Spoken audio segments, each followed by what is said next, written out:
Mr. Big Keith. Yeah, maybe we've inherited good genes. I think we Maybe. have. Grandpa Tarrant lived to a ripe old age, and so did Grandma Tarrant. Yeah, I think he'd still be alive today had he not fallen out of bed and broken his hip. I don't think so.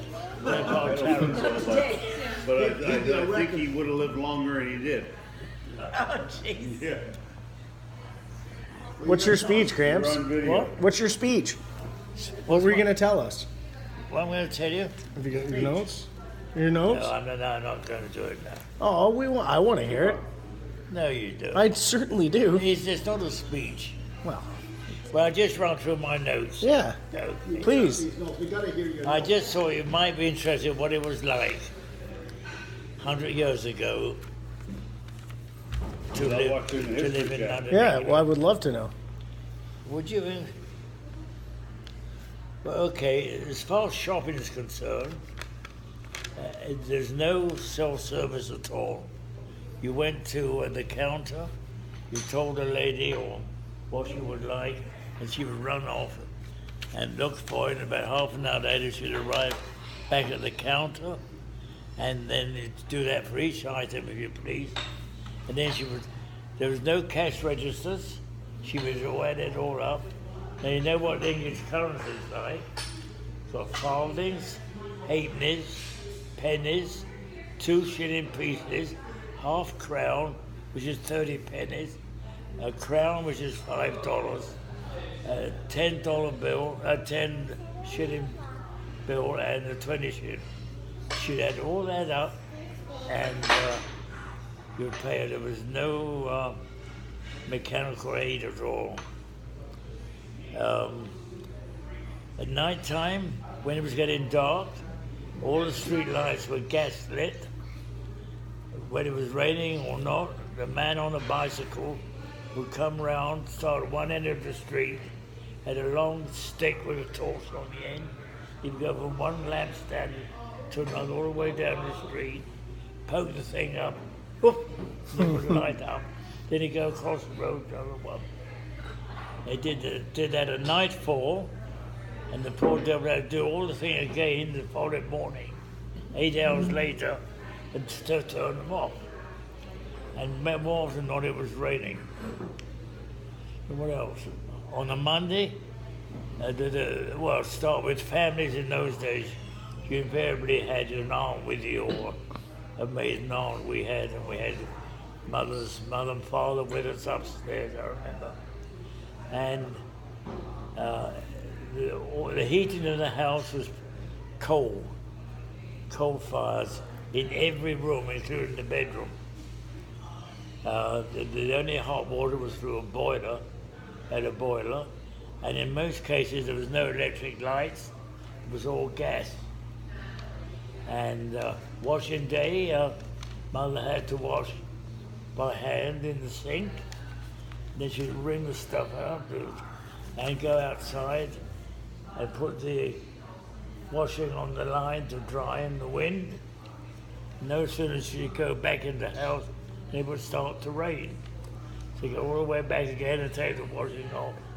We'll wait for it to stop raining and then start again. When we used to go on holiday down to a place called Eastbourne, a seaside resort, you didn't just pack your luggage, put it in the car and drive off. People didn't have cars in those days. But you would phone the railway company maybe a week ahead of time, and you'd have what they call a trunk. Put all your food, all your clothes in for your holiday, put the dress on, Crete Hotel, Eastbourne, wherever it was.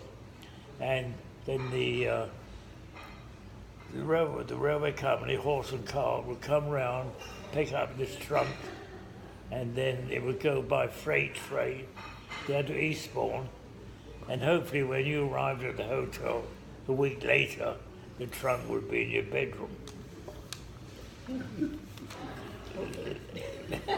Ollie, the horrible thing to go for a 100th birthday party. Another thing I remember as a kid, we lived in Wimbledon, and then there was quite a hill going up to the common where it was an open ground, we had a playground more or less. And the bottom of this hill there was Jack the Trace Horse. I remember Madeline and I used to go and watch him.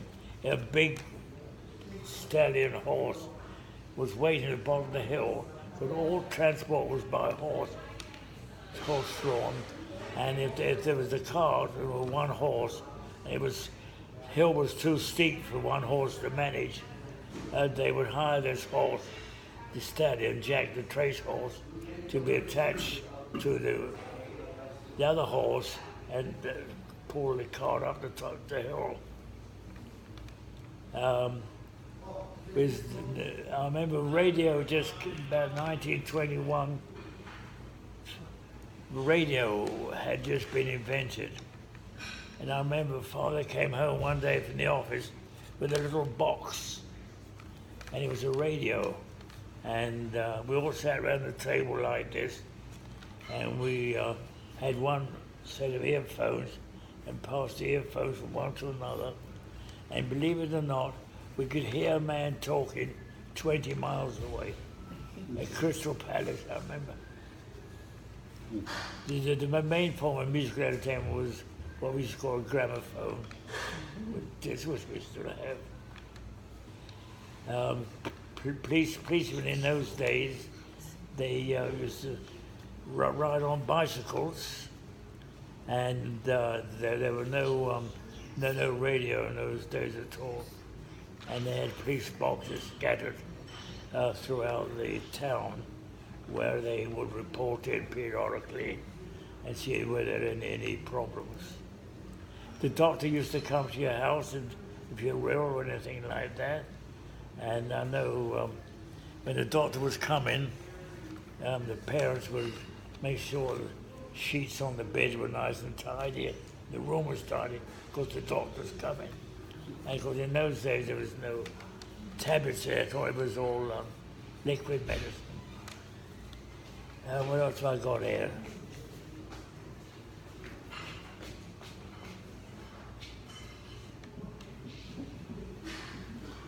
Yes, in those days there were no seniors' residences at all. You were expected to look after your parents, and in our case, Mother had a maiden Aunt Nessie, and she lived with us. But it never worked out well because there was 3 generations or 4 generations sharing one house. Grandma didn't get along with my mother, and when Granny and Grandpa were upstairs in their bedroom, Nan and I used to creep up and listen under the door and hear them criticizing Mother. Then we go running downstairs and say, Grandma just called you an old bitch. So it went on back then too.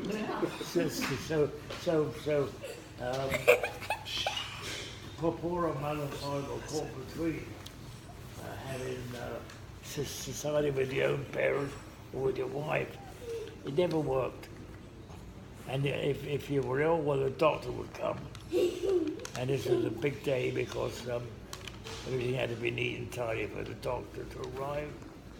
There were no tablets in those days, it was all liquid medicine.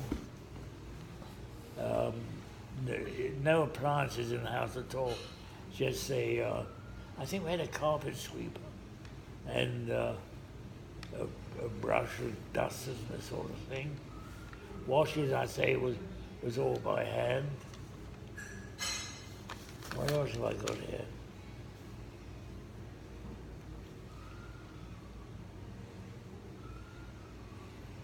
Well, I think that's about all. Just take you back 100 years. A little synopsis? Well, hopefully we'll all have the opportunity when 100 years is up for us to be able to tell them how it was. Well, the big challenge for us will be to remember. That's why I got to write it down. You know, that's what we got our iPads. They're recording today. But in those days, everything was very local. There was no international news at all. It would come through on the newspaper 2 or 3 days later. So if Mr. Trump was shown around, you'd be out of touch, which may not be a bad thing. Yeah, right? Yeah. Well, he's still out of touch. And of course, when you traveled overseas, it was all by boat. There was no air travel in those days. All the food, there was no such thing as frozen food. Everything was picked out of the garden and put on the stove in hot water and cooked. But we managed okay. The expectation of life. If you lived to the 70 like our grandparents did, you thought they were really old, grandma and grandpa. Really old. So I think you should be thankful for all your blessings you've got today. Life is And at 70, we're young pops. yeah. We're gonna think that way. Anyway, thank you, Andrew and Carol. I thoroughly enjoyed this outing, You know, awesome. and Next year will be a big party. it's been surprisingly successful. I didn't expect such support. Our pleasure. Well, And thanks for coming, everybody. Thanks for having us. you deserve it. You Well, deserve it. did you know that another thing that bothers me a lot when I lay in bed and think about it? I was born in a war, World War I, which was a terrible war. Yep. And I think right the way through, right until now, we've been fighting one another, all of Yep. us on this planet. Yep. It's unbelievable. I thought myself, I remember the Spanish Civil War, the Abyssinian War, Oh, yeah. they made a Second World War, and we still at it. Yeah. That's amazing. And you know how you talk about how, you know, you didn't know international, you didn't know, you know, you didn't have international news, and now we've got international news at our fingertips. Yeah. And you'd think that because we're all so connected nowadays, Yeah. that we'd all be so much more aware that You there's would. no reason to fight. You'd think that nowadays we'd all know each other so well that there's no reason to fight. But unfortunately, people just keep on fighting. It doesn't. I don't know why. No, I don't know either. Because religion, Real estate, race, real estate, beliefs, everything which separates people. and real estate. Yeah, real estate and money Yeah, separates. Yeah, separates people. yeah.